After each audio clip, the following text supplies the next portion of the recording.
After action reports from some of the biggest and most devastating wildfires in our state's history show in many cases the effort to get emergency alerts out to people in danger, well, that came up short. And News 5's Patrick Nelson here with a deep dive into the emergency alert system, Patrick, and really what we all should know.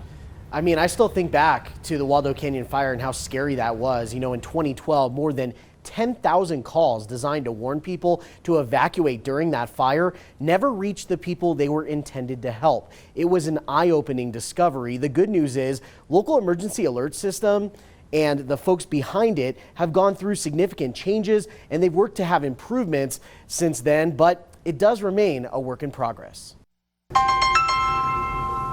Everyone in this area is ordered to evacuate immediately. To give you an idea, during Waldo Canyon, I was manually forcing updates into a system. In 2012, the Waldo Canyon fire killed 2 people and burned more than 300 homes. And ever since, Ben Bills has made it his mission to find ways to improve the emergency alert system for people living in El Paso and Teller counties.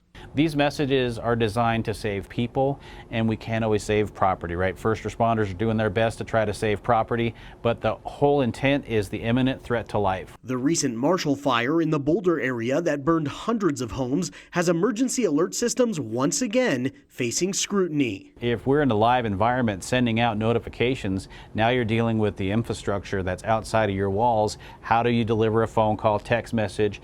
Is there any infrastructure damage? That fire moves so quickly. I mean, and I haven't followed the reports, but I'd be interested to see what comes out of that. News 5 discovered about 63,000 people are signed up for the Peak Alert system serving El Paso and Teller counties, but officials would like to see that number be between 300 and 400,000.